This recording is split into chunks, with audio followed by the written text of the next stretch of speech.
Hello, and welcome to Greatest Games Never Played, a Lantern Light Studios production. I'm Alex, joined as always by Reno Del Moro. Reno, how was your week this week?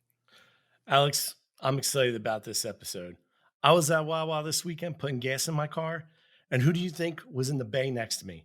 None other than the Dalai Lama himself, 12th son of the Lama.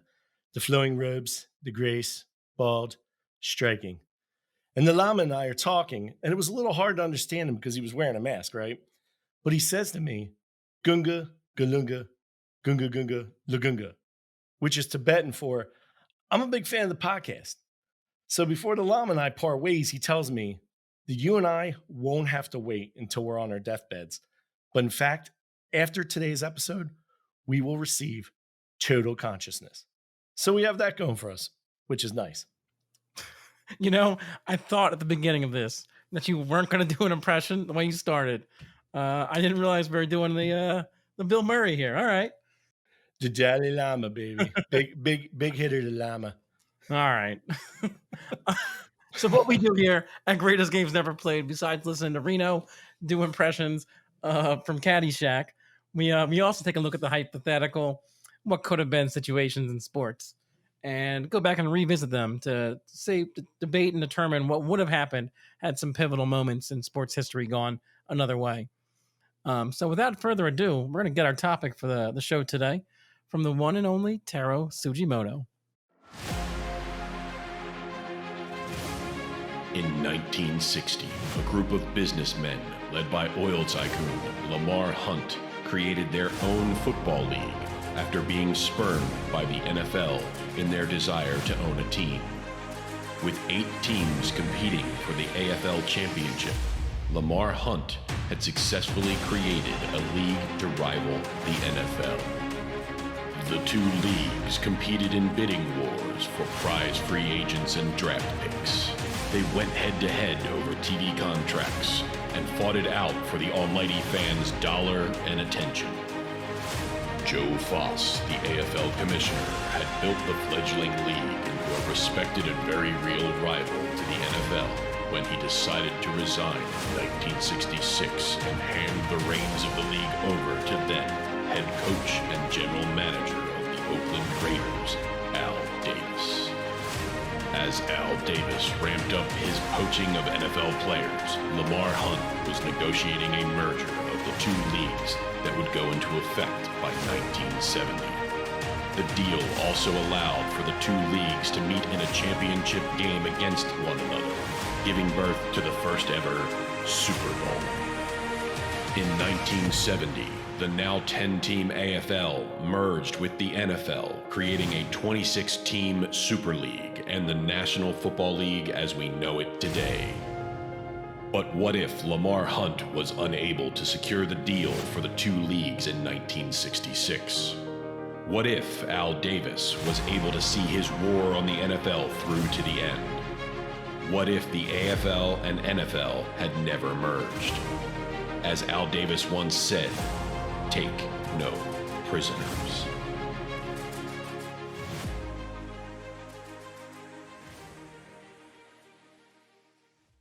So we got our topic there, Reno. What if the AFL and the NFL had never merged back in 1970? So that's a good one. I think there's a lot to go on here. I know I had to learn a lot this past week to try and get ready for this one. I thought I had a good understanding of what happened back in the 60s and 70s. Turns out I didn't, and there's a lot to go over here. What you make of it all? Yeah, it's a ton of history, a ton of back alley dealing, as they say. I mean, you just, off the top of my head, I just been like thought to myself, okay, I remember there being like kind of like the American Football League champions and the NFL champions, and they played for a couple years, and then finally they were just the NFL. Yeah, But you don't realize like actually how much like backwoods, deep-seated kind of like machinations that kind of went into this. I mean, it wasn't a long period, but it was clear that a handful of people were being held out of the NFL, and they decided to do something about that. yeah, no, they did. So I guess if we're gonna hit our scenario here and discuss what would have happened, we kind of need to set up the history on this and explain what did happen, so we can go back and to go forward. You got to go back, and that's what we got to do here. Yeah, we always love telling stories. That's what we do here. You know what I mean? A little Mother Goose. You know. There you go. There you go. So I guess I'll kick it off a little bit here, and we'll let you chime in when you got something. So back in 1920, the American Professional Football Association is formed with Jim Thorpe as the president. And by 1922, it is now the NFL. And since then, they begin acquiring teams, folding teams, in and out. It's a mess of hilarious names of teams. I don't know if you looked through some of these teams, like Akron Pros, Canton Bulldogs, Cleveland Indians, Dayton Triangles. The Dayton Triangles. You named your team the Triangle? What the hell is the triangle? Like, it's a shape. The Rochester Jeffersons. Like, there's some great, the Louisville Brecks. There's some classic names here that I feel like we couldn't just gloss over here. Starting a kids softball team or a baseball team, I'm naming it the Norristown Del Moros. You know what I mean? Like, yeah, just name it after yourself. Like, apparently everyone thought that was cool. Like the Staten Island Stapletons. Like, what is going on? Or just ripping off baseball names. We'll call ourselves the Brooklyn Dodgers, like the Cincinnati Reds. Like, what are we doing? They're not huge cities either. You know what I mean? You're looking at like Racine and Canton and Dayton, and you're like, where the hell do all these like small towns have these? You know what I mean? The Chicago Bears, who originally are the Decatur Staleys. So they're in Decatur, and they take their name from the guy who founded the team. Like the Muncie Flyers. That one I loved. There's some great stuff here. So naturally a lot of these teams are in and out, folding the whole time. There's a lot of teams in Chicago too. Like there is, or Ohio. Ohio started. Ohio and Chicago love football. Got to give it to them. There was iterations of teams. You're like, all right. in 1920, there when there was still the APFA, they had 14 teams in the league. I think like 8 of them were in Ohio. Like this is clearly like an Ohio league. The Columbus Panhandles. Oh, what a great name. So obviously this has a great connotation to it in this day and age. Like if you're a panhandler, like you think Florida, which isn't great either. Yeah. Oh yeah. They might as well have been the Miami bath salts. There you go. So the NFL's rolling along from 1920, and then 1926 they get some competition in the form of the AFL. So you may have heard of the AFL, but there's been a few prequels to the AFL, I guess. So in 1926, the AFL lasts 1 year trying to compete with the NFL. Doesn't make it very far. Can't really afford to keep this league running. 10 years later, 1936, another group decides, you know what's a great name for a rival league to the NFL? The AFL again. So this one lasts 2 more years before folding. AFL The Revenge. AFL Part 2, The Revenge. The Revenge. And this one here, when that league folded, well, actually, it lasted 2 years. So after the first year, one of their teams jumped ship to the NFL in the middle of the season, which makes you wonder how they didn't last when their teams are literally jumping ship to the competition. But that was the Cleveland Rams, who would remain in the NFL to this day. Now, as all the way up to today, as the Los Angeles Rams. They moved around a bunch, but they remain the same franchise. So 2 years after that, the NFL's defeated another AFL. So then 1940 comes along, and you know who shows up? The AFL Part 3. They showed up again. And so this one here lasts 2 more years, and then Pearl Harbor attack happens, and the U.S. gets involved in World War II, and a fledgling league can hardly be blamed for having to close up shop as the United States got involved in World War II. So... yeah, it's a slightly different name, didn't it? Wasn't it like the All-American Football Conference, like the AAFC or something like that? Nope. This was AFL 3. Because what happens in 46 is your All-American Football Conference. That's right. Yeah. So which is technically, I guess, I don't know. I guess because it's not the AFL, it's considered a separate iteration of the. Yeah, none of these leagues are affiliated with each other. The first 3 happen to all choose the AFL, the American Football League, as their name, because it's the most generic name you could pick for your league, I guess. But you're right. The All-American Football Conference shows up in 46, and that one lasts 4 years before folding, and that one had some lasting effects, as the NFL swallowed up 3 teams when they folded. the Cleveland Browns, the Niners, and the Baltimore Colts. So, and that's essentially when the NFL itself became the NFL, became known as the NFL. And also, I think in the mid 40s, they start finally allowing, black men to play in the league. yep, they banned them in what was it, 34 for 12 seasons that they had enacted a ban. Yeah, it's crazy. Which is crazy. Yeah, so it was 46 then before they were allowed back, and that coincided with Major League Baseball also removing their ban. But yeah, it's a crazy thing to think that was happening back then. So this league, this AFL, that's founded in 1959, is literally the fourth iteration of the AFL. It's the fourth. It's the fourth AFL, yeah, and by far the most successful. You know what I mean? With their inaugural season being in '60, they played for a decade. I mean, they essentially agreed to merge in '66 and did like a slow merging throughout those years, which they played the first four Super Bowls before finally in '70. Yeah, so the NFL in '66. Well, I guess let's get into what happened with the AFL first. So the AFL, the fourth iteration of it is founded with Lamar Hunt, who's trying to find a team, and some other potential owners all trying to find a team, and they're getting shot down by the NFL. And Burt Bell is the commissioner at the time, and he's not interested in expansion. The NFL's got their 12 teams that everyone calls, they're called the old line teams. That's like the classic years there. And so they're happy. They're happy with what they got. They got their 12 team league. They don't want to deal with new people. They got 12 stable franchises. They're feeling good. After all the fluctuations they've had, from the 20s on to here, they're feeling real good. So these guys, this Lamar Hunt led crew here, comes up with the idea to form a rival league. And they think it's a very novel idea, though you would think they ignore the history of the three previous leagues named the AFL. But they come up with a plan to form a league played by 1960. The original 8 owners all calling themselves the Foolish Club, as they knew what they were up against. And they by 1960 they were playing some seasons.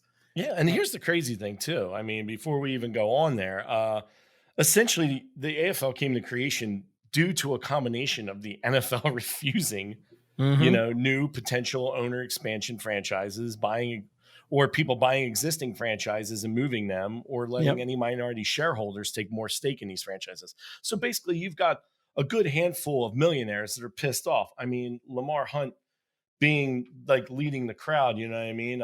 And he, obviously is the first owner of the Dallas Texans before, 1963, they decided, he moves them to Kansas City. What happened there was so obviously the AFL is getting ready to go, and they picked a commissioner. It's going to be Joe Foss. He's a World War II fighter pilot. He's a South Dakota he's a governor in South Dakota.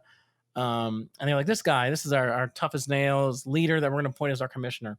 And so he goes to in '59, the NFL's commissioner died suddenly, Burt Bell, and Pete Rozelle comes in. Who we all, if you're a football fan, you know the name. The guy presided over some of the glory years of the NFL. And he managed the Rams during that time for the NFL. Yeah, he was the general manager. Yeah. Mm-hmm. So there's some big names in the AFL. I mean, that historically, when you think of the names, you know them as NFL owners. But I mean, besides Hunt, you got Bud Adams, longtime owner of the Houston Oilers, Bob Hossam, who owned the Broncos, Baron Hilton of the Hilton family took the Los Angeles / San Diego Chargers, because I think they changed their name after a year and moved to San Diego. Yep. And then Harry Wismer came in and had the New York Titans, who eventually become the New York Jets. Yeah, and they're the driving force behind this, So some of these guys, the idea here, Ralph Wilson's a big one too. Ralph Wilson in Buffalo. Yes. Mm-hmm. But they have these guys all coming in. They're all rich guys. They're all big money guys who've seen the NFL. They're all fans. They want their teams, and so they're like, all right, you're not going to let us play with you. We're going to go make our own sandbox and play in it. And we've heard of stories like that in this day and age, right? Yeah. So they make their teams, and then the NFL, Pete Rozelle is he actually announces the arrival of the AFL while in Congress being investigated for a monopoly, for the NFL running a monopoly. He's like, no, we're not a monopoly. Here comes these AFL guys. They're going to come in here. So we allow competition. and essentially just giving them free press. But when they had to get off the hook with the with Congress at the time. So in 1960 they show up, but the NFL has now had time to get ready for it. So they see the Dallas Texans over there in the AFL, and like, nope, drop those Dallas Cowboys in there. So they expanded in reaction. So they would not let these guys come into the league. But then when they saw them coming, they're like, "Now expand. Let's allow some other people into the league because we can't have this competition." So that's what they did. That's what happened to the Dallas Texans. Is they ended up having to move 3 years later because they couldn't really compete with the established NFL, regardless of how bad the Dallas Cowboys as an expansion team were at that time. That is a Bernard Hopkins counterpunch if I've ever heard one. Too. Oh, it's is. Like, it totally you got the Dallas Texans. Yeah, we're gonna make the Dallas Cowboys, who goes on to become the quote unquote America's team. So Dallas Texans go down and, basically are forgotten in the annals of history. But Kansas City Chiefs came out of that, and they're obviously not only a historic franchise, but probably one of the strongest, most loyal fan bases in all football. So something came out of it, but obviously we got the Cowboys. So there's pluses and minuses to this. So all right. Don't mind my hate.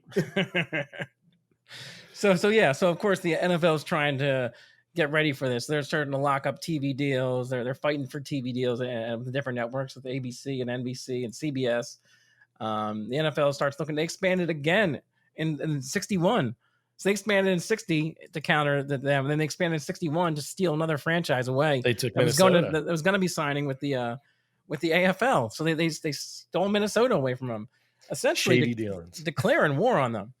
But that wouldn't fly though, because AFL was going to have their own shots thrown, because they were drafted from the same pool of players. So they end up in bidding wars for all the players. So in the first year, what was it?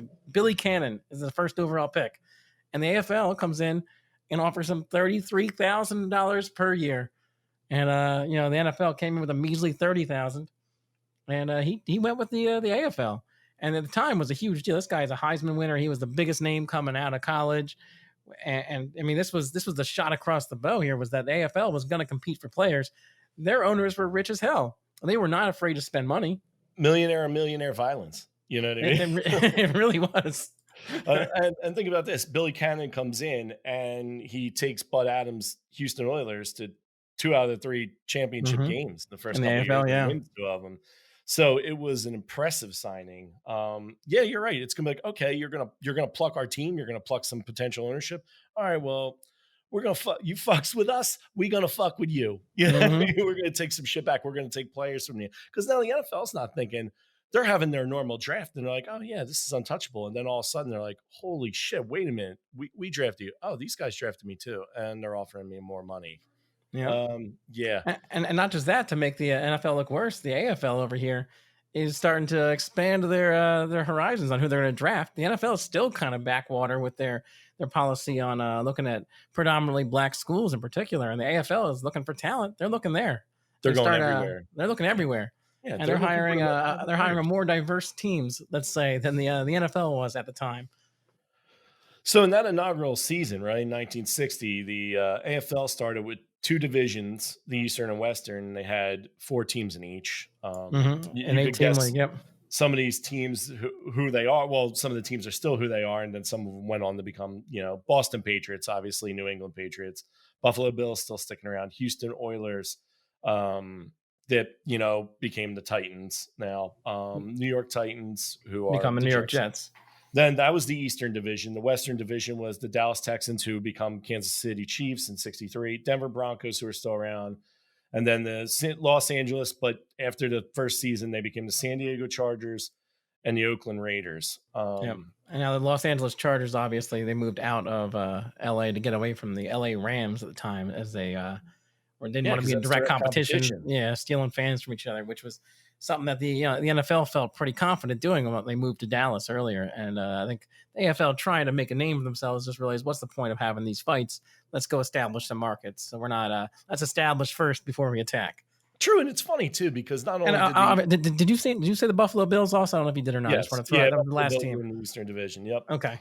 So they were the second team I mentioned behind the Patriots. But what's crazy is, though, the NFL was going to put teams in the same cities to counterattack the AFL teams. But at the same time, they had their own problem, because they had the Chicago Cardinals and the Chicago Bears. both, competing against each other for the same demographic.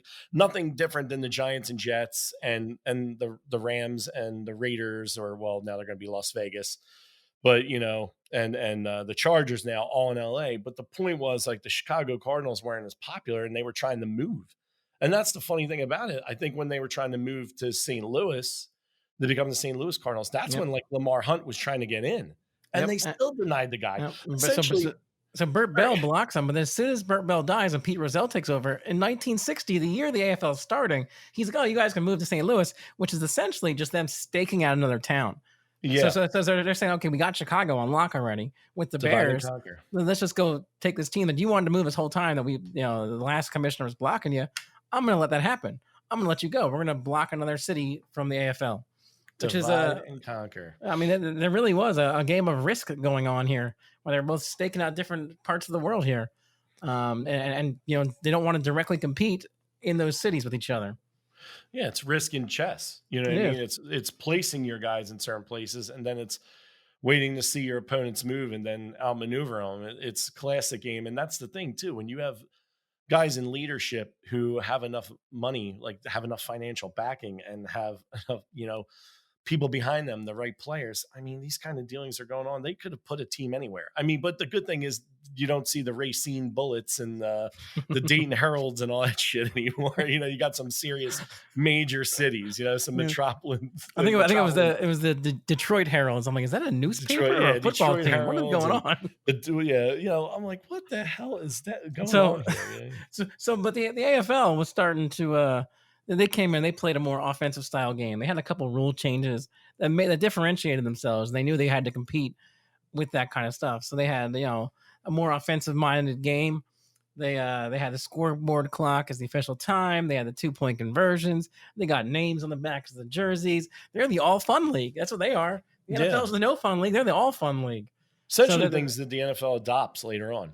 A lot of them they do, yeah. But they have the 14-game schedule. The NFL ends up having to adopt that in like 61 or 62 when they realize, like, hey, we're just letting them make more extra money by having more more tickets sold. So the NFL had to adopt and add an extra 2 games in the middle of this the assault from the AFL. And they saw they were making more money. They're like, oh, they're playing extra games, making more money. We have to do that too. So Pete Rozelle, again, he reacts to what the AFL does here and adjusts the NFL to be more competitive with the AFL, which is, had not been the norm here. The NFL kind of just kept doing what they were always doing for every competitor before, but now they're moving teams around. They're giving the expansion teams out. They're changing their schedule to compete with this upstart AFL team league here. Yeah, and I actually think I came across something about like the blackout history for the NFL. Like they also adopted the fact that before, if there were games in a city, predominantly home games in a city of a team that there wasn't, enough fans, you always hear, the blackout, they black it out on TV. And essentially, if they blacked out on TV, they weren't giving any other games in replacement. Well, now they, I think got in Congress and stuff like that and changed some rules in the networks and stuff and allowed for other mainstream games from other NFL teams that weren't the home teams to be played so people could still see the product when their team was actually blacked out. So like you'd say, you got the St. Louis Cardinals now, former Chicago Cardinals. Maybe they don't have as big of a fan base. The game's blacked out. Well, now you might get the Dallas Cowboys and, Pittsburgh or something like that on the TV because now the blackout rules kind of been like changed and they want you to see their games. So you're not going to the competition. That was interesting. And since also their draft was crazy. Oh yeah. Well, go into the draft. So they had their first draft November 22nd of 59 and took place the same day that Boston Patriots actually were awarded their franchise. This thing lasted 33 rounds. And they held a second draft like a week and a half later on December 2nd, which lasted another 20 rounds because the Raiders actually joined after the AFL draft when Minnesota, and they took Minnesota's selections from when Minnesota got plucked from the NFL. And then they had a special allocation draft too, which was held in January 1960, which would allow the Raiders to stock up their team as some of the other AFL teams had already signed some of the original Minneapolis draft choices that were falling off after they left out. Crazy thing with that is that, that's probably the early beginnings of the supplemental draft, that you now see in the NFL, where some of these guys come from the supplemental draft and are like incredible players, just had issues. Yeah. So you're talking about the TV money there and how they were handling that. That was another thing that Pete Rozelle, when he was having to deal with the AFL, changed too. In 1961, he set up a revenue sharing system among the NFL. He had to get all the owners to buy in and realize that for the greater good of the whole league, they had to stop negotiating their own separate local TV rights deals and sell them as a package to the big ABCs, NBCs, CBSs, and allow for more money to be coming in that way, and also the revenue share with Gates. So that way, the smaller cities, the smaller franchises could be better supported and be more stable, because the NFL needed to be stable at those times right there. They couldn't afford to be having the Dayton Triangle showing up and playing for 2 seasons, leaving, coming back 4 seasons later. They couldn't have that kind of stuff at that time. I agree. And the cool thing is too, like you had said, boom, NFL. Yeah, announcing, yeah, they're here. We have competition. We're not a monopoly. Don't you'll see.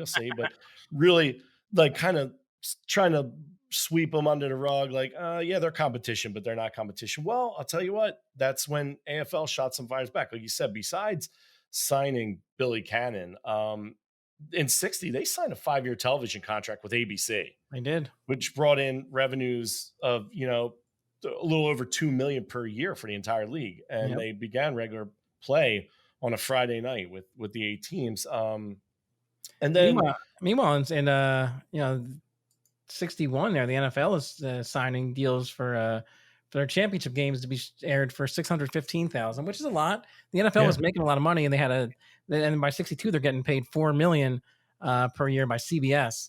The NFL is, so it's almost double what the AFL is making. But we're talking, this is year one of a new league, and they're making half of what the NFL is making for the TV rights. Like right away, the AFL was taken seriously. It was given major play by ABC, and well, when you have the kind of financial backing they had, and these guys are big names. I mean, Lamar Hunt was an oil heir, essentially, right?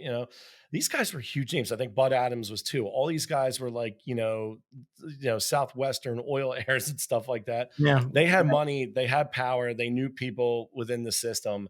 They were ready, even if it seemed like it just came about. It feels like these guys had been kind of discussing this this was something in boardrooms that no one knew was going on for a long time, because they felt like they were being shut out. I mean, these guys, like you said, Bud Adams, petroleum, you got hotel heirs, you've got insurance company heirs owning mines and TV stations, oil heirs, businessmen, attorneys. You have a lot of rich people, really rich people that have wanted in the NFL for a while. And that's the thing too. In the 50s, the NFL was the NFL was actually coming up on Major League Baseball. Like the popularity of NFL was growing by the 1950s. Now they were on the map just as much as Major League Baseball, and they were starting to that was the early beginnings of them taking over baseball as America's true favorite pastime that you see today. So these guys definitely went in on it. This is an investment that's going to make them more money. This is legacy stuff, Mm-hmm. No, yeah. And meanwhile, I would say this, that the NFL, even though they have more prestige, I don't know if they were as rich as if their owners were as rich as the AFL's owners. I mean, let's call it what it is. Like Chicago Bears have George Halas, who's a legend. But let's call him what he was. He got in early. He's a founder. He's a player. He's a coach. But he didn't come from money. This is a guy. Yeah, he built the team. So he's like, I throw a football and I have $1,000. They're like, here, do you want a team? And that was basically how it went. He was your first entrepreneur, football business owner. That's what he did. He started from scratch. He didn't just make money somewhere else and then buy a team for millions. He literally, the team was him. And meanwhile, you have the same similar thing with the New York Giants with Tim Mara. The guy's a New York cop and a bookie. And this guy, that's it. That's what he is. And this guy is able to buy a team for $2,000, and that's the New York Giants. This is Art Rooney, the guy is an Olympic boxer, a minor league baseball and football player, same kind of thing. And they're at the beginning. These guys aren't mostly aren't coming for money. They're kind of just in the right place, right time. Yeah, they And made their money doing this. That's yeah. where they made their money. They're old money now. If you say, "Oh, they come from old money," Oh no, yeah. their old money started in the Yeah. 40s and It's 50s it when they started by started this. buying an NFL team for $500 and 2 nickels. Like Yeah, it really is. back a Just big red. like Yeah. they traded a pack of Lucky Strikes for one of some of these teams back then. Oh So man. they were able to get in. Like whereas the AFL had a lot of money, and that's what the AFL that was their attack mode. But when they came in to compete, was they said we're going to compete with them financially. We're going to lose money, and they did. They lost money every year. They were coming in early on, losing money. Their gates weren't big enough. The TV revenue wasn't big enough for how much they were paying their players because they were competing and taking stars from the NFL right when they walked in the door. But there was a writer who said something about like, well, if the plan here is to wait this thing out and let them all go bankrupt, like, it's like, well, all you have to do is let Lamar Hunt lose $500,000 a year for the next 100 years, and you got him. And he'll go bankrupt. Yeah, he'll finally give in. And that's no plan. They just had to wait 100 years for them to run out of money. Like that was never going to work. And that's where you start running Limitless into problems. resources. That's insane. Limitless, Oh, yeah. like 100 years of losing $500,000. If I had $500,000 once and lost it, I'd be like, you know what? Just throw me off a cliff. Now, I'm not coming back. that being said, it's not that everyone was as Lamar Hunt rich because he talked about the New York Jets owner Wismer. He ended up going bankrupt with his team in '63 and had to sell it. But that was kind of the nature of what the AFL was doing. They were getting the right guys in place. Well, Wismer couldn't afford it. The next guy could, and they brought in Sonny Werbler, who was an entertainment industry executive, and then later after him in '68 they bring on Hess from the gas stations, the Hess company gas stations. Another rich guy. They're putting the rich guys in place to be able to compete. The guys who couldn't afford, they were out early on. That's why you have like the guys in Denver. He lasted 1 year, and then they bring in construction company owners and shipbuilding heirs. Guys who have other business experience, essentially. Yeah, and they were bringing in guys who could afford to fight this fight who weren't hoping to make them a profit in the first couple of years. They knew this was a fight that they were going to have to fight long term. So they're fighting. They're going back and forth. They're fighting for TV deals, and then the big bomb gets dropped. And you know what that guy is? That's Joe Namath. Oh yeah. Well, Gale Sayers before him. Don't forget Gale Sayers before him. Hit me with the Gale Sayers. Well, Gale Sayers was actually, the bidding war began in '65. The Chiefs drafted the Kansas star Gale Sayers in the first round of the '65 draft. Held on November 28th, while the Chicago Bears did the same in the NFL draft. Sayers eventually did sign with the Bears, as we all know.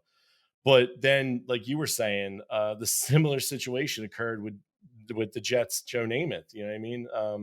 He was drafted by the Jets, and he was drafted by the St. Louis Cardinals of the NFL. And he was coming out of the University of Alabama. And this was a key victory for the AFL. I mean, Namath signed a $427,000 contract with the Jets on January per 2nd, year for 3 years. Yeah, per year. And that deal included a new car. It was the highest amount of money ever paid to a collegiate football player. And it's literally cited as the strongest contributing factor to the eventual merger, actually, between the two leagues. And for the record, this gives you an idea of just how much this money got out of control. We talked about Billy Cannon in the first year going for $33,000 per year, the number one prospect coming out of college. And then 5 years later, the AFL is paying $427,000 to a guy. That lets you know just how quickly this salary war between the NFL and the AFL escalated. Like this, that outrageous amounts. Well, it had to. It had to, because if you look at like in 1960, the NFL averaged an attendance of 40,000 fans per game, and like regularly saw attendance figures in excess of 50,000 per game. When the NFL only averaged about 16.5 per game and generally hovered in the 10 to 20,000 per game range when they were, at its height at that point.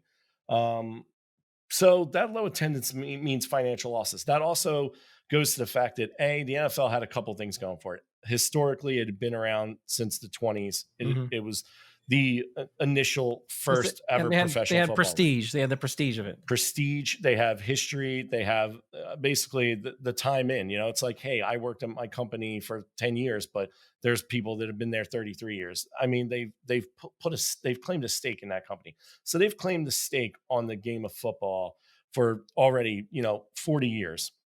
Then on top of that, they had 14 teams by 61.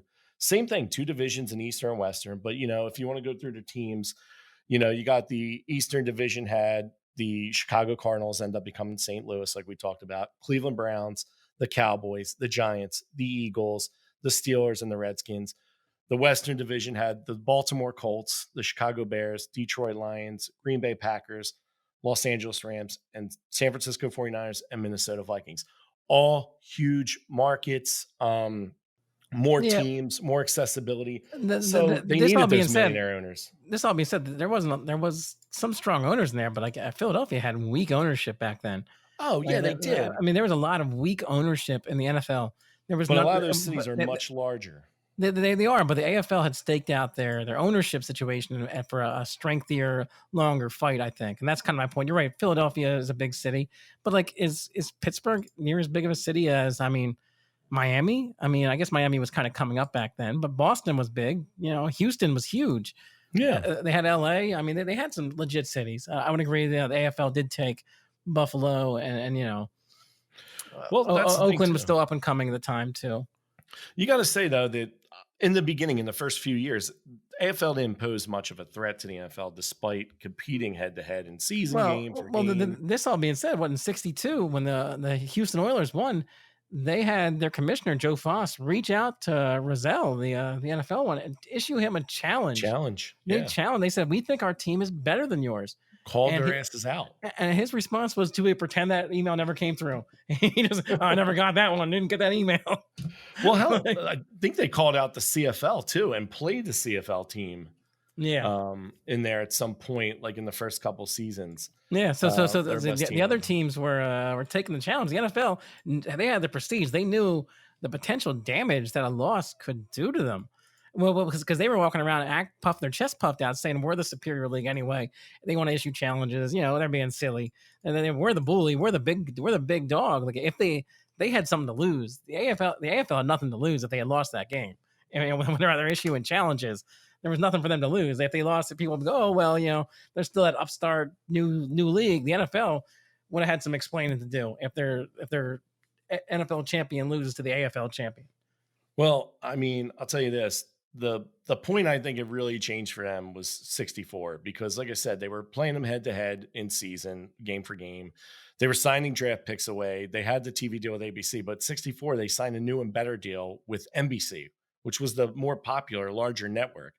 Now the AFL has more revenue and profit sharing, which meant these AFL teams could compete against the NFL for college players even more so. Mm-hmm. So throughout those years, they just demonstrated the ability to achieve a greater level of equality with the NFL. So I think one of the things we talked about there was the NFL signing that $4 million per year deal with CBS in '62. And so then in '64, the AFL goes and signs with NBC, like you said, for $7.2 million per year. Yeah, it was $36 million television contract altogether. Yeah. That's when I think in '65 there was quoted that the owner Art Rooney of the Pittsburgh Steelers said to Pete Rozelle, "They don't have to call us Mister anymore." Yeah, no, and like they said, a single game attendance record was set on November 8th of '64 when almost 62,000 packed Shea Stadium and watched the Jets in Buffalo. That's big time now. Mm-hmm. You know what I mean? Big time. So this continues on. Joe Namath signs with the AFL in '65. But by '66, and '66 is where it gets the whole thing starts going a little crazy here because the commissioner of the AFL resigns, Joe Foss, and his successor is named, and his successor is the current head coach and general manager of the Oakland Raiders, Al Davis. And Al Davis comes in and begins targeting NFL players, and he's outright. He's up and upfront about this. In 2 months, he's nailed down 7 NFL quarterbacks. He's stolen from them, and the NFL is realizing they're in a full-on war here. And so Tex Schramm, the GM of the Dallas Cowboys, reaches out to Lamar Hunt from the owner of the Kansas City Chiefs, and they start striking up some back alley dealings going on here behind Al Davis and Pete Rozelle's back. Though Pete Rozelle is eventually roped into this.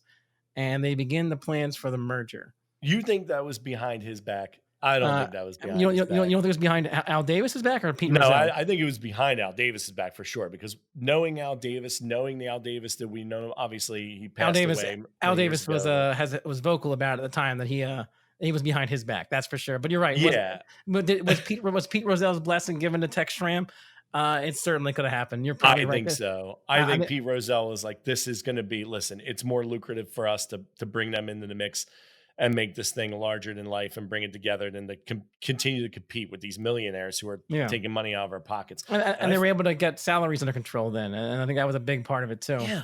I mean, I'm sure that those 14 teams were probably bitching their ass off to Rozelle. Like, now we got to compete with these guys. Now, the absorbent amount of contracts we have to give in order to win Yep. these players. And like you said, you made a great point. The Art Rooney's, the Maras, these guys were not on the same level of being millionaires Of and oil having that kind tycoons, of yeah. oil tycoons and insurance tycoons and stuff like that, and petroleum tycoons that the AFL had. They had So now they prestige, gotta but I don't know win. if they were financially prepared for that kind of war. Like they were more prestigious. They were the old boys club, but really, They could probably they were. have? They probably couldn't have. And that's why Rozelle, by making it earlier in '61, going with the revenue sharing, he was able to kind of save the league, really, because that probably could have bankrupted some of the NFL teams. I'll tell you this, going head to head, money for money, no. I think they would have had to use some more backhanded, devious tactics. I think they would have had to outmaneuver the AFL in order to win. And I think I mean, we'll get to that later, but I mean, the point is, money's money, but if you don't put the money in the right places and you don't get the support, it means nothing in the end. Yeah. If you're still getting beat out by owners that don't have as much money as you, but do have history and do have Yep. a long history of basically a lot of coaches, a lot of executives, people like that have been in the NFL for a long time. So I think Pete Rozelle, like, He- what's the he TO probably- say? yeah. If it looks I- like a rat and it smells like a rat, well, by golly, it's a rat. I Yep. think he had something to do with it. Al Davis, no. I'm certain that Al Davis had no idea, because Al Davis that did not. man's- Yeah. I mean, he was famously quoted when he, becoming commissioner of the league of the AFL. He was like, "Take no prisoners." Yep. This man was ready for bloodshed, all out Yeah. war. He was And he was a wartime commissioner. When I said that's what he was. so what's that tell you? What's No. that tell you, though? The fact that they're going behind his back and doing shading back alley dealings. I mean, these guys literally, they didn't just go back alley. They went behind the dumpster. They were eating with the rats. You know what I mean? Like, so that Al Davis win? No, they obviously didn't trust him. And I think it tells you even more so that these guys had an agenda. I think the agenda here was that the AFL owners they wanted in the NFL. They wanted in. That was the goal all along. No doubt. And they used Al Davis because they knew Al Davis would put the pressure on the NFL in a way that Al Davis needed to do. Al Davis couldn't live without putting that pressure on someone, and they knew they could use him to set up a back alley deal with Lamar Hunt, where they could work on the merger. Yep, they could force him to the table. And that's what happened in '66. Behind Al Davis's back, the AFL and NFL agreed to merge by 1970. Starting right then, they said, let's start holding a common player draft. So we'll draft from the same pool of players at the same time. So we're not both leagues are drafting the same people. They're gonna and they called for title games at the end of the season, which is the AFL champion will meet the NFL champion and what will become known as Super Bowl I there in '66. But they agreed Pete Rozelle would remain as the commissioner of both leagues, and they would put 2 more expansion teams in to be in around the 1970, around that time, to make it a 28-team league. Yep. Again, a lack of collective trust for Al Davis running. And then when Al Davis finds out about it, he goes, he resigns as the commissioner of the AFL. He's like, I'm done. I don't want to preside over the merger of these 2 leagues. That's not what I signed up for. But he wasn't dumb enough not to become an owner. No, and that's what Al Davis did. He resigned, and he held his vendetta probably against Pete Rozelle. He didn't appreciate the fact that they named him as a commissioner. He probably felt that he should have been the commissioner of the whole league when they merged. He felt that they probably sold low. He probably would have been fine if they had merged and they're like, all right, you're also in charge of the NFL now. Pete Rozelle is the president or something like that.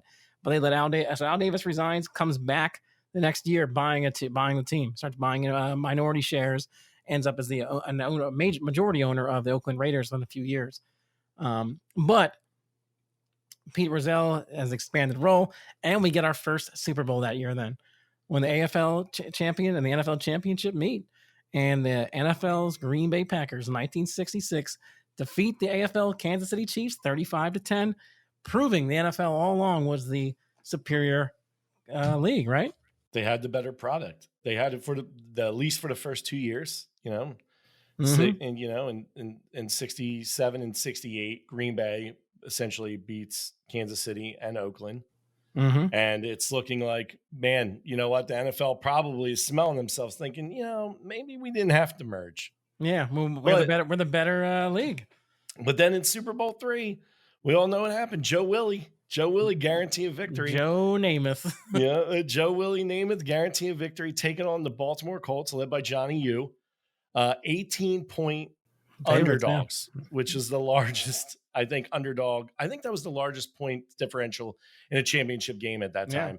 And they won. The Jets win. And I know we talk about upsets a lot, but it's another one of these things where it's considered one of the greatest upsets in sports history of all time. And it puts AFL in that standing that these guys are there. They're here. Yeah, no, it definitely was the arrival where they say, we merged, but now you got to recognize we've been that good all along. This is who we are. And in case the NFL wasn't sure, the following year, the AFL's Kansas City Chiefs defeated the NFL's Minnesota Vikings in Super Bowl IV.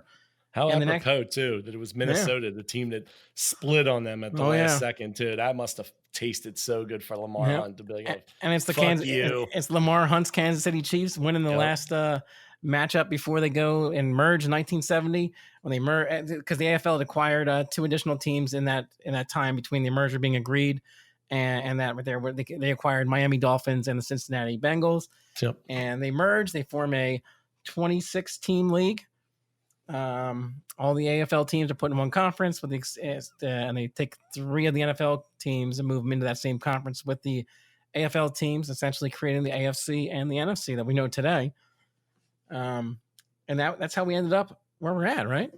Yeah, absolutely. You know what's crazy too? Looking at some of the numbers, just to give you an idea, right? If you look at the teams up until the 1966 merger, and Miami Dolphins came in 66 for the AFL, and Atlanta came in 66 for the NFL, right?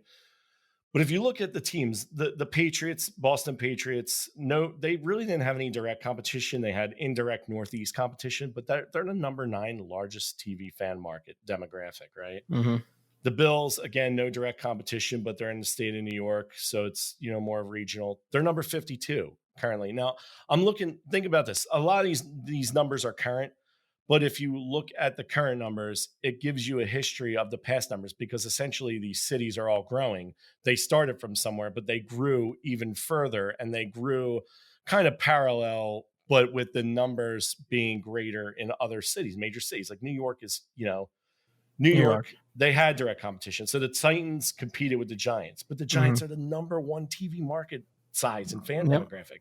They have more people in that city than anyone, So now if you look at those, right, if you look at the AFL teams, they got Houston had the number 8 demographic, and Boston had the number 9. But everyone else was, Denver had 17, Miami had 16, Oakland kind of shared with San Francisco, LA, split it and stuff like that. But and then Dallas, the Texans, when they moved to Kansas City, even though Kansas City Chiefs have like I said, a cult following, they have an incredible fan base, and it's probably one of the best places to ever watch a game. They were 32 in TV fan market demographic. But if you go to the NFL, even with their, less financially sound owners compared to the millionaires of the AFL, you got, Chicago, 2 teams in Chicago, but when Chicago, the Cardinals went to St. Louis, they split it then to St. Louis. But when they split, right? Chicago has 3. So you're saying that they have a better, bigger markets is what they absolutely. Yes, absolutely. Chicago has 3. Cleveland has 19. Dallas has the number 5. Giants are number 1 in New York. Philly has the number 4 TV demographic. Number 3 Chicago, and so on and so forth. I think. So Los Angeles number 2. I want to pull you back into what we're here for. I want to get into it. I want to know what happens if there's no AFL NFL merger. Reno, tell me what the hell happens. Tell me what the NFL does. Tell me what the AFL does. I need to know. Tell me in your world what happens here. Well, like I said, there's a couple things to look at too. Like even with the millionaire, billionaire type owners like Lamar Hunt, Bud Adams, Hilton, Al Davis wasn't a millionaire, but he became one. I don't think these guys, even with all their riches, would have had enough market or fan revenue, merchandising, enterprising, and TV expansion to overtake a league twice its size with, 8 out of the top 10 markets, and even more in the top 20. Devoted fans drive the sport more than anything, Alex. And the NFL had a longer history of success already going for it. Mm. You know what I mean? I mean, okay, so the AFL could have expanded to more teams, but most of these places might have been more rural Western cities with smaller markets where the NFL would have been competing to expand as well. So now there's still competition. Had they not emerged, the AFL and NFL would have continued to try and expand their league and product to every viable and reasonable city that they could afford a team in order to outlast one another, And So they would have been able to keep up with the AFL and then their spending spree they were on. yeah, I mean, I think they would have still competed for college players, because we had 2 months of Al Davis and it was panic time. Yeah, it's true, but you know what? But it tells me that the AFL was panicking too because they were really willing to do that deal, and it might not have just been the fact that they wanted in so badly, like it was like their dream, their obsession to get in the NFL, and they finally got what they wanted. I think the part of them was like, listen, millionaires, they're millionaires for a reason. Yeah, that's true. They're wealthy for a reason because they don't give money away. You know what I mean? Like they're not just rich. Rich people could become poor, but wealthy people rarely ever become poor. So these guys are probably thinking to themselves, damn, we got to find a way because now in order to prove a point, in order to compete, we're shelling out a ton of money, and that's not in their interest, especially if they're not. If they're going in bidding wars and they're not winning, I mean, they would have had to further go into bidding wars for not just players, but you're looking at exclusivity rights on TV deals and different networks, apparel and equipment manufacturers, sponsors, and more. You might see the importance of gate-driven stadiums too to bring money into the league. So ownership would be at odds with politicians and taxpayers on the upkeep on current stadiums because now you're talking about 2 leagues, more teams, more stadiums, so now they're either going to be spend a lot of money in upkeep, or they're going to have faster turnaround on new construction for state-of-the-art stadiums to allure fans to the ever-changing entertainment needs. You know what I mean?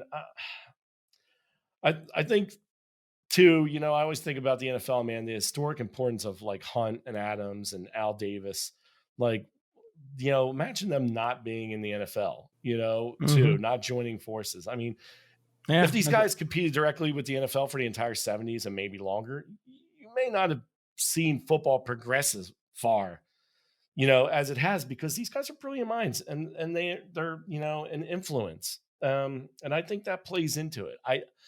I think it was a game of necessity on both sides, but and who knows if these leagues are split, right? Say they're split now, they go in the 70s, go in the 80s.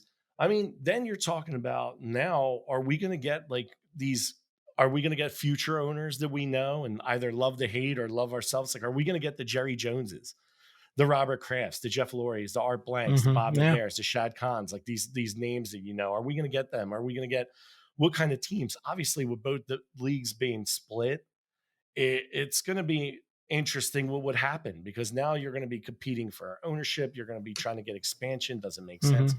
I'll tell you this, to get into the final take, my analysis on it is there wasn't enough room in this world for these 2 leagues to coexist separately. In my opinion, only 2 things could and would have happened. Either both of these leagues would have eventually emerged, whether it was in 70 or whether it was a decade later in the 80s.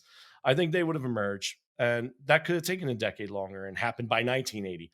Or I think the NFL would have decisively won in the end, wiping out the AFL. But in doing that, I agree with you. Like when you think about the money and the numbers and the financial backing of the AFL, if the NFL wins, it's going to take every bit of resource, not just money, but it's going to take every bit of resource of, like you said, back alley dealing, getting hitting the numbers and the demographics in the right cities, getting the fans to come in, having a better game and product to look at.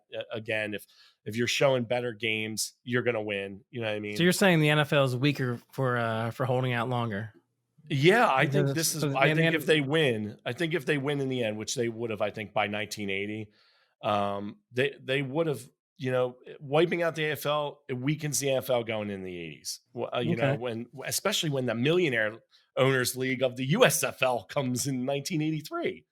Okay. So Yeah.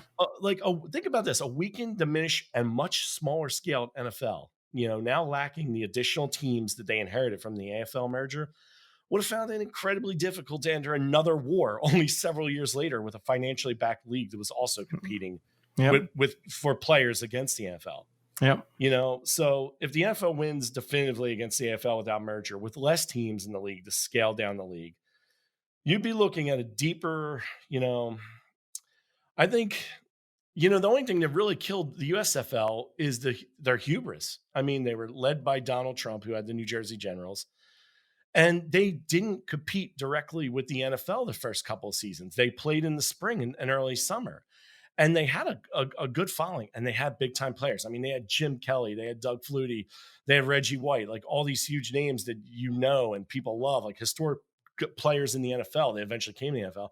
They Mhm. were competing too, but then they got arrogant, and Trump led the arrogance. You know what I mean? And and he got the USFL owners to follow him blindly into a coup to overthrow the NFL by directly competing with them in season when they had that successful formula playing in opposition to them in the spring and early summer. And that's what Yeah. brought them down. You know what I mean?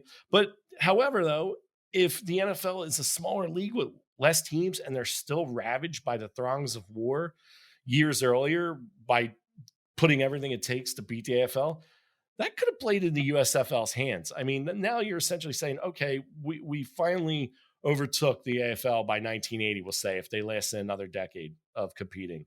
And now 3 years later, you've got to go in the war again. I mean, I don't know. But if the NFL wins definitively against the AFL without merger, I'm thinking with the less teams and again, scaling down the league in the amount, the amount of teams and stuff like that, you're looking at like a deeper, longer college draft pool of players to pick from in order to build a more competitive league with more competitive teams. So that it might play in their hands in a way now that they don't have competition. Now, they got a deeper pool. So having that deeper pool of players to draft from could lead to, like, I don't know, maybe even a minor league system for, in order to develop these young players that are too vast and rich to keep on one pro squad. So instead of having like what they have now, which So is like an you've got eight-man, so you've got a minor league system developing out of this. possibly. And look, obviously we know the NFL kind of failed with this with NFL Europe. It was a bust. I think NFL Europe lasted for 5 seasons, maybe at best. I got to go check those numbers, but they lasted for a couple seasons and it failed. But again, it was over in Europe where the game is not universally lauded. It's probably more lauded now over in parts of Europe, in Britain and the United Kingdom than it was back then. But the game's better now over there, but it wasn't then. They love European football, soccer. So I would think that they might have some kind of developmental system, because right now they have an 8 to 10 man practice squad, and Mhm. guys can get plucked off the practice squad. Well, now with less teams and more players to pick from after the AFL is not competing with them, and you don't have a 28 to 32 team system, league.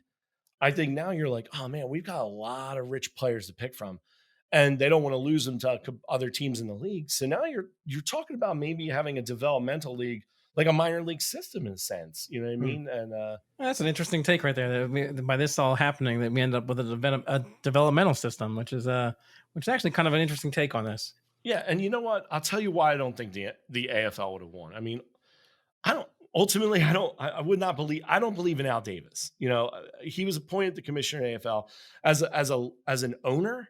I mean, he had a decent record as a coach. He didn't coach too long. I think he had like a 23-16 record. He had two winning seasons, I think, and one losing season. Well, But he won 3 Super Bowls as an owner. So I'm not saying he wasn't as successful, but I mean, So I'm going to stop you right here. I'm not going to let you besmirch the good name of Al Davis. well, let me besmirch him real quick in my thought. Ah, I know you want to get, I know you have a different opinion on this, but I think this. I just think that in order to prosper as a great wartime Don, I just think Davis is a little arrogant and hot headed to face down the NFL and win the end. I think his antics, his knee jerk reactive personality, and his inability to surround himself with trusted consigliere, as you would say, would have inevitably brought the league down. I mean, even his own people didn't trust him. That's why they went behind his back and made this backwater deal. I mean, he's not a level headed guy and calculated enough, like very akin to Sonny Corleone in The Godfather. You know what I mean? Where he would outright run into a trap. Most likely, Al Davis would run into a trap that he set himself. Where like all a right. Pete Rozelle, on the other hand, he's more like the Michael Corleone. You know, he strategized, he stayed cool under pressure, he remained collected, and I'll gi- strategized a game plan. No I'll way give- he didn't go to Tex Schramm. I'll give you Have that. all that. I'll give you Pete Rozelle's that guy. That's who he is. He's the guy who was known for his aptitude for conciliation, they said about him. But Yeah. I'm going to tell you what, though. That's not the way it goes, Reno. That's not the way it goes. Oh, tell me. Al Davis, brash, yes. He's a self-promoter. He's known for his just win baby stance. He's also, I feel like you kind of besmirched the guy's name. This guy is an active civil rights leader. He was very active in making sure his teams didn't go to cities where their black and white players had to stay in different hotels. He didn't do good things. He also hired the first black head coach in the NFL. He also hired the first female chief executive in the NFL. He was an aggressive recruiter. When he was with the Chargers, he ran on the field to recruit Lance Allworth, who ended up being a star player for the Los Angeles and San Diego. Field He ran on the field to recruit some other team's players. To recruit at the bowl game because they couldn't sign him until the bowl game was over. So he was first in, undercut the whole NFL. This guy was going to. There's nothing fucked up about that. He was not. I'm not saying he's not going to accept anything other than winning. This guy ends up as the youngest head coach in the AFL. He's 34 years old. He's 36 years old when he's the AFL commissioner. This guy, when you say the AFL didn't believe in him, that's why they put him there. They believed in him. They believed that he was the wartime cause a mess. He's the hammer. He comes in. He's there to smash. He's there to smash. Yeah. No, you're right. They used him that way. They did use him. And I think he is progressive. I give you that. Very progressive thinker. And I do appreciate that about him. And I also know Al Davis as the older Al Davis too. Yes. I'm thinking of Al Davis the last, 15, 20 years of his life where he's kind of an incensed human being. He was mad, kind of like more drunk with power. So I've got myself a 36-year-old Al Davis as commissioner of the league right now. So he's not done being aggressive. You think he's 2 months where he goes out there and steals 7 quarterbacks from the NFL? That's where he stops? No, that's where he starts. So he continues to be aggressive in free agency, signing draft picks, stealing them out from running on the field. He's going to do whatever it takes. He's going to get the players he wants. He's going to offer them more. He's going to be competitive with every player. Every time an NFL star is up, he's going to be talking to him. He's trying to swing him over. So what's going to happen here is both leagues are going to continue drafting separately because they're going to have to let the players decide. The players have to make the choice based on finances, prestige, what city they like the best. Do they trust Al Davis? Do they trust Al Davis is opposite, really, and Pete Rozelle, the calm, measured planner. So what's going to happen here is right away Cincinnati joined the AFL because they knew it was going to the NFL. That was Paul Brown. He wanted back in to the NFL after the Cleveland Browns let him go, after Art Modell let him go. So he goes back in. There's no way he's going for the AFL. He's going to sign with the NFL. He's going to leave the NFL at 16 teams. The AFL is going to be at 9 because they're going to keep Miami in there. But the AFL is going to need their team, so they're going to go out there and they're going to sway New Orleans from joining the NFL to the AFL. In 1967, the New Orleans Saints joined the AFL, making it a 10-team league. So the race would have been on to stake out cities on their own, take out all the cities. The AFL and NFL are not going to afford to be able to be selected. They're going to have to lock down these cities. So, and then we have the impending merger. CBS and NBC, they're going to pick their sides. They're both going to give TV contracts out that are probably going to be pretty even because now we're looking at a full-on war in football. So I imagine both of them know they have compelling, interesting football. One's got stars, one's got prestige, one's got money, one's got history. So the next 2 big cities that we know came in after this right here are Seattle and Tampa Bay. There's no way the AFL is not going to let that shit happen. Seattle's going to and Tampa are both going to the AFL to make them a 12-team league, while the NFL is a 16-team league. That's happening in 76. So the NFL then is not going to allow the Baltimore Colts or the St. Louis Cardinals to move when they want to move, because they're going to say we need to lock down those cities. That's not going to happen. Yeah. So now you got 16-12 at this point, right? 16-12 right now. So that what's going to happen then is Phoenix, so they're gaining on them. They're gaining on them. They're gaining. So Phoenix and Indianapolis are going to be on the table there. Now the NFL is not going to continue to allow, the AFL to do something. They're going to take those two. Phoenix and Indianapolis are going to the NFL. They're going to have 12. They're going to have an 18-team league to the AFL's 12. So now they've left their teams in Baltimore and St. Louis, and the cities they moved to, they're expanding into Phoenix and Indianapolis. So 88, the league's desperate for rich owners. They need more guys to come in. So the New England Patriots are up for sale. You know who they're going to allow in? The USFL they're going to allow Donald Trump in. They're going to allow Donald Trump in because they need a player. They need someone to come in. The AFL is going to let him in to run the New England Patriots in 1988 when the team went up for sale. Thus making something else fall apart. Make something else fall apart. It's correct. He's going to be content to run his team. He's never going to he's never getting into scraps with Barack Obama or ever feel any desire to run for president. He's out there competing for championships on the football field now. So at 89, that's when Rozelle resigns. We all know that's when he resigns. This time he resigns with none of the accolades he receives in the world we know, where he strengthened the NFL, because he ends up being a wartime commissioner. He ends up having to fight wars, trying to expand, fight for players, fighting to keep salaries down. They're getting out of control. But he's also teaching his consigliere, Paul Tagliabue. Oh, that's what you think. That's what you think. Wait. Because what's going to happen? Because what's going to happen is the NFL knows they can't just have some measured normal guy come in to deal with Al Davis. Instead, they're going to look around. They're looking for a young up-and-comer themselves, a guy who just got into the league himself. Jerry Jones is selected as the NFL commissioner to go head-to-head with Al Davis. Wow. Charlotte. Listen, if you thought my take on Jordan going to the Yankees made you throw up in your mouth, every orifice I have just leaked up disgustingness with Jerry Jones. Ugh. He's the commissioner. He's the fresh young face in the NFL at the time. He's the guy he's the tough guy who's going to be able to step in and battle Al Davis for this.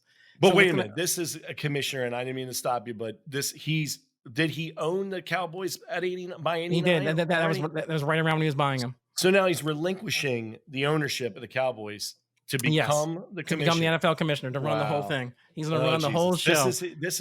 He's creaming in his pants. This is his dream. Yeah. He practically does it already, probably. He's able to run the whole, not just the Dallas Cowboys, he's able to run the whole show. So what's going to happen is we're going to step up our expansion.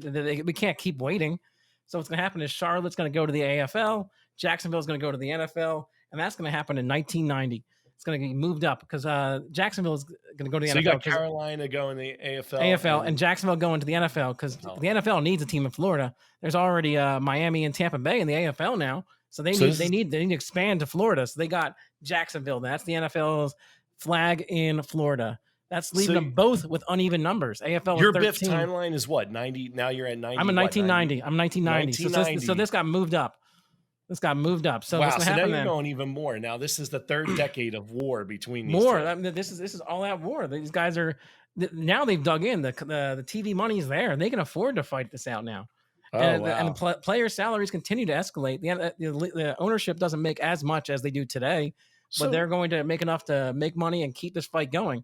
So to go back, real quick, and I didn't mean to cut you off again, but to go back, does the USFL try to compete? USFL does not. It realizes there's a war going on. To step in as a third one right now, it's foolish. It's futile, and that's why in '88 when they're looking for more owners, Donald Trump sat on the sidelines and watched him when he was sitting there waiting, and here was his chance to get right in it. He joins in for the New England Patriots. Wow.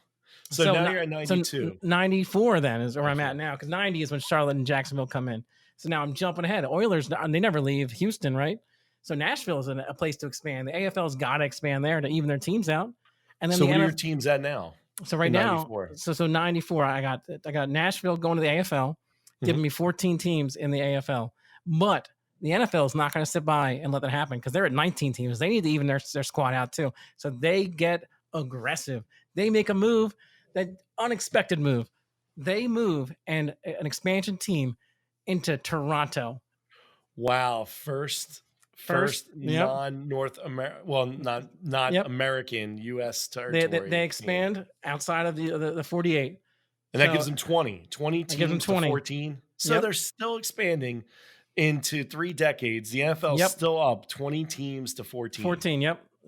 So what's going to happen then is the AFL, they're going to want to keep expanding here. So 97 and 98, they're going to drop 2 more teams in here. So AFL is going to react to these aggressive moves, and they're going to go and become the first major sport to go to Las Vegas. They're going to beat the Golden Knights by a whole bunch of years there and show up there in 97. And then the following year, 98, they're going to need to even their teams out. And the AFL, not to be undone by the move to Toronto, is going to look for a massive market. And they're going to find it in Mexico City. Wow. 21 million people in the metro area. So they go south of the border instead They go of south north. of the border, yep. Wow. So we've got 16 AFL teams, 20 NFL teams. The NFL is going to need to launch 2 more in 2001. They're going to expand again. They're going to expand to Vancouver to compete with the AFLs. They're going to kind of same similar market as the AFL's Seattle team. And they're going to move into Austin, Texas to put another NFL representative in the state of Texas, because that's where the NFL belongs. God damn it, is Texas, right? Go along with the Dallas Cowboys. So for 2001, we're sitting at 22 teams in the NFL, 16 in the AFL. 2005, Jerry Jones and Al Davis continue their war.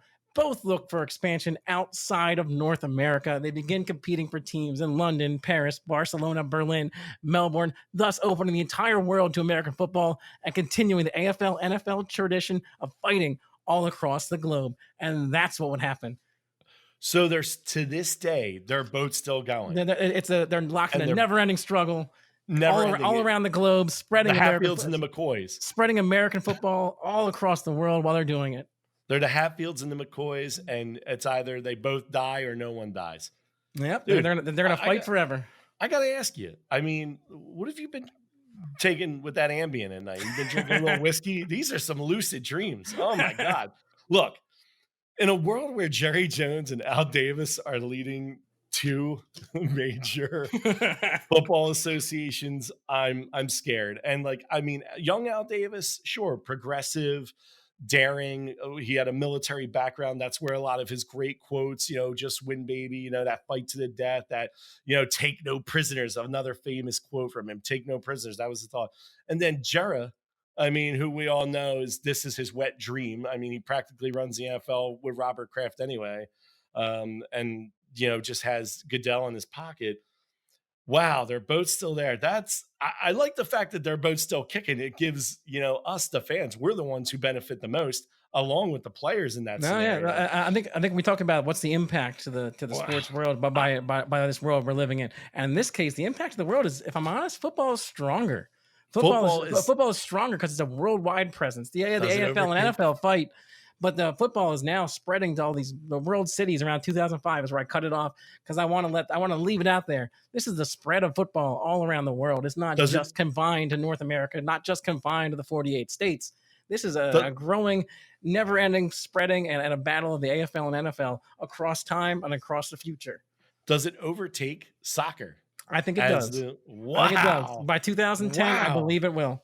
There are like a lot of Argentinians and Brazilians and Europeans, respectively, if they're listening to our program, they are like, fuck you. No way. But you're not taking football. In 1966, when the world is spun on its axis, we end up here. We end up in a world where football is actually bigger. Well, I'll tell you what, I love it. I love it. It's crazy as shit. It's coming from the mind of lunacy, and I love it. Look, to finish my point, I love it, but I believe in the end, to my final thought on that, to just finish a counter on you, is I just believe this merger was a must, and it was going to happen regardless. I believe. I understand and respect your point. Yeah, because I listen, I kind of like the things you said about Al Davis. You're like, man, this guy actually might have been a good leader. He set the tone. He lit a fire. He brought, he did kind of what Lamar Hunt and Bud Adams and all them wanted. He brought the NFL to the table and gave them what they wanted, essentially. But that's the thing. I believe these owners saw Davis's gusto and the fight to the death attitude, and they were planning to undercut him from the beginning. because they did. I don't think the creation that was the plan. I agree with you. That was the plan, but that's not what happens when the world is spun on its head and the AFL NFL merger does not go through, and Al Davis remains the commissioner of the AFL. Then he would have had to get rid. I think he would have had to somehow get rid of some of the quote Lamar unquote Hunts. Yeah, he would have, because the rats. You mean? He would have had to flush out the rats, because I'll tell you right now, I don't think the AFL ever came out of wanting to compete with the NFL. But in reality, it was created to feed hurt egos of millionaires who had been previously denied, refused, or shut out of the NFL ownership and expansion. They were, they had the doors closed on them. I believe Hunt, Adams, and the bunch of them, they wanted in the NFL so badly. They wanted in the good old boys club so badly that they figured to ruffle some feathers and prove their worth to the NFL, which they did. They never had any intention to follow Al Davis into all-out war to take down the football giant in the NFL. So instead, in your scenario, back and undercut him. Yep. So in your scenario, who are the people most affected by the merger? Who are the legacies? Who are the legacies hurt and help the most? I'll tell you what. I would say this. Interesting enough, I would say I think the we'll go through a couple things, right? So the impact on the sports world, I think, would have been this. Player salaries would have been much higher in those days due to the bidding war for their services continuing. Would have led to even more ludicrous contracts today. I mean, if they're continuing to go today, if you think 119 million for Carson Wentz or 127 million for Dak Prescott, or Pat Mahomes, I'm hearing 170 for like 8 years or whatever. If you think those contracts are ludicrous, they'd be doubled, if not more, having two major, NFL, AFL, having two major football alliances competing like this. I mean, so whose legacies are hurt and affected? Well, I would say this. I would say the legacies that for me, if things go the way they did, they merged or the NFL wins, I think Lamar Hunt and Pete Rozelle essentially are affected in a positive way. I think Hunt essentially took the rejection, the failure to get to the NFL. He created a league that would compete as an equal standing rival with the league that he desired to be a part of. So he not only stood his ground, but in doing so, he got the NFL to notice him. And inevitably, they let him and his friends in with the merger. And in doing so, he also won the 4th ever Super Bowl and built one of the most loyal NFL fan bases in Kansas City, and equally one of the best stadiums to ever see live games. So I think Rozelle. So whose legacy's hurt then? Well, I'd say Al Davis initially, but how can you say him? I would have said him. I mean, if he was appointed as a seat of power and business. You've got him being commissioner for an extra 10 years. I mean, really, that kind of helps him from where he's at today.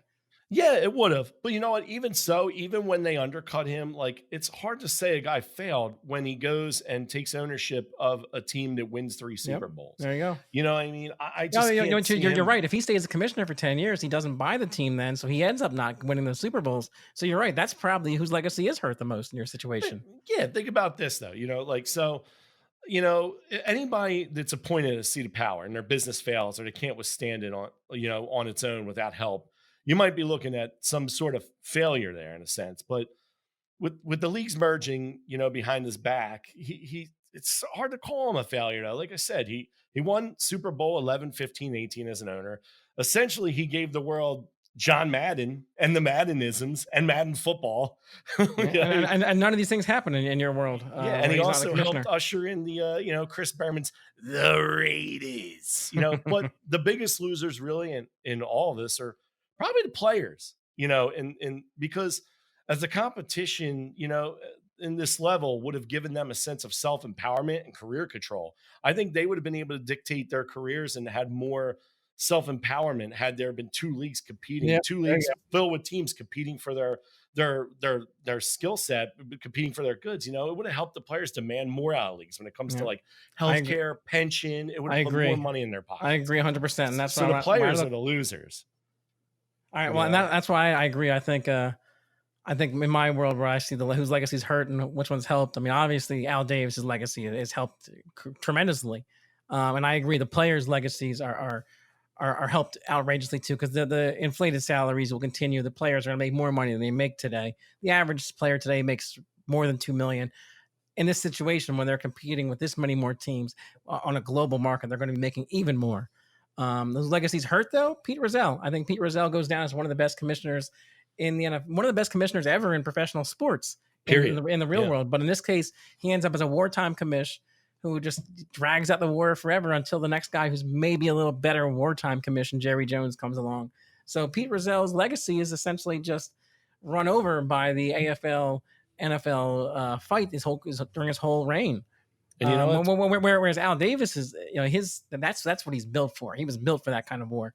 So, well, the thing too is, I would give Pete Rozelle maybe the foresight that he might have saw that coming and didn't want to knew that he wasn't a wartime commish, and kind of read the tea leaves and thought to himself, you know what?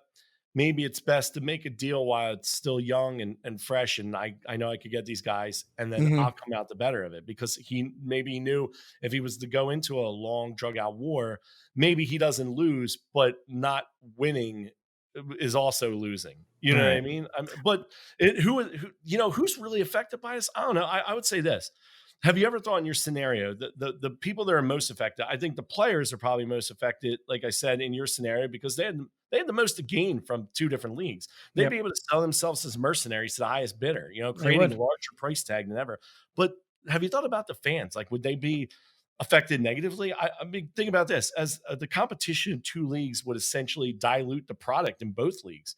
So instead of merging as one larger, stronger league, the fans could stand to lose players, ownership, or teams they love to other markets, cities, and leagues, as well as their favorite players. I mean, that's very possible. But I got to cut you off there, Reno, because we got to get some shout outs and plugs done before we get to our final thoughts here. So I'm going to kick it over to you. Tell me those shout outs. Tell me those plugs. Let's get right to it.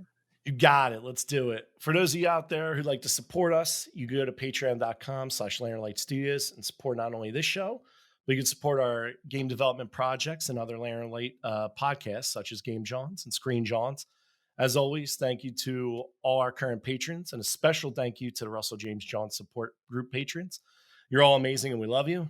If you'd like to support just this show, you can do that by going to glow.fm/GGNP. And again, thank you in advance for any and all support that you show us. Thanks to Luke Mullet for our awesome theme music. Great work, Luke. Oh, dude, it just gets me jacked. We'd like to thank Lantern Light Studios for allowing us to do this podcast. Without their support, obviously, this just wouldn't be a possibility. We'd also like to thank our producer, Anthony Segola, for everything he does. Anthony who? Anthony Segola. I said it right this time. I'm not sure. I said it right. No, I kind of lost my breath a little bit. I need to drink a little water. It's crazy when you're on air for so long.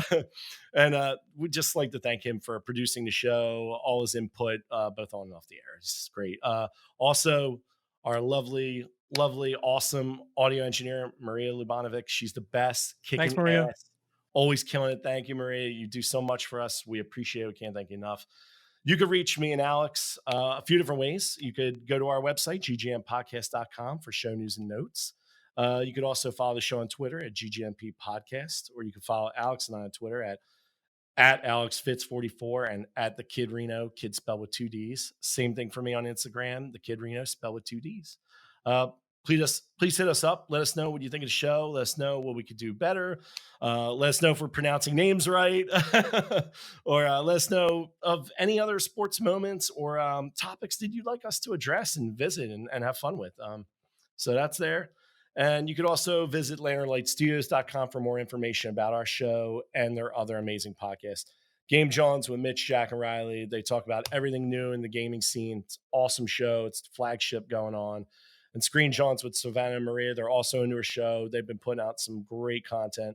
We love these guys. Highly recommend you check them out. Become a subscriber if you haven't already. And if you like our podcast, have enjoyed this episode, we kindly ask you to give us a 5-star rating, leave a good review, tell your friends and family. It goes a long way for us to grow and improve the show and give back to all our listeners. So we love you guys. Thank you for tuning in. And that's what I got. Well, we got final thoughts on this, but that's a great read there, Reno. I think Thank you, sir. I didn't know if you had it in you. You were going for a long time before it. I was worried you'd run out of breath. Listen, I got that second win. I got that Miles Sanders second gear. You know what I mean? Oh boy. Like I have So- to get every week. yeah, Okay. get some kind of Philly nod. All right. These So, non-Philly people are gonna hate me, but it's all right. It's all right. All love for you. so what are your final thoughts on this subject? What comes to mind when you say AFL NFL merger? What comes to your mind? What's your final thoughts on this? I think of, finally we've got two competing leagues that realize that it's better to be together than not. And the Super Bowl essentially is the single greatest one night event, you know what I mean, that I personally have, witnessed every year. And I just love. And so I think it was a necessity. It had to happen. And the competition was there. They were, one side was calling out the other side. They made it work. And now you've got, the best 32 teams that you could have. Well, I mean, like I said, depending on how you feel about the demographics, but I just love the way the league is now. Is it perfect? No, nothing's ever perfect. I mean, there's always those things you'd like to work out, but I think the NFL in general, as it is it's something that I just love, and it's perfect in my mind of how it, just I love football. So Yeah. that's what I think. I think it would have been crazy seeing these two leagues compete for the next 30 years. What am I going to have a team in each league? You know what I mean? Even though there might not have been a Philly team in each league or, a local team, but that's what I think. Yeah. All right. I like it. You I like got it. I got when I think of I wasn't alive for the AFL NFL merger. I know you weren't either. So I think when I think of that time, I guess in my head I always think of NFL films. And when I think of the team that really represents this whole situation, for me it's the Raiders. So I guess the NFL film I think of is the Autumn Wind. The Autumn Wind is a Raider pillaging just for fun. That's what I picture. And that's the image that comes to mind. It may not be tied directly to the AFL and the NFL, but the merger. But to me, that's the image that comes to mind when we talk about this subject. Is those old NFL films, and that one in particular comes to mind. That's who you saw, the Raiders and the Packers. I always think of the Packers. Yeah, the Packers were the old. They're the old school though. The Raiders were still the '74 when that thing came out. They were still the young blood, bad boys, the bad boys of the NFL. And I think that's of course with Al Davis leading the whole charge. Like that's the image that comes to my mind. Separate note for you. My brother, I don't know. I don't believe in second teams. I never have. My second team, Philadelphia Eagles. My third team, Philadelphia Eagles. If it's not the Philadelphia Eagles, I don't give a rat's ass. I just want a good game, but I don't care who wins. I hope they all lose, other than the Eagles. But my brother, Raiders fan, the U fan in college, Miami. Clearly, the bad boy mentality in the game of football really allured a certain demographic of young men at the time. So yeah, oh yeah. The assassin Jack Tatum, Lyle Alzado, they were great. So I love that. That's a good take, man. All right. Well, on that note, thank you everyone for tuning in, and we'll be back here next week. For now, this has been another greatest game never played.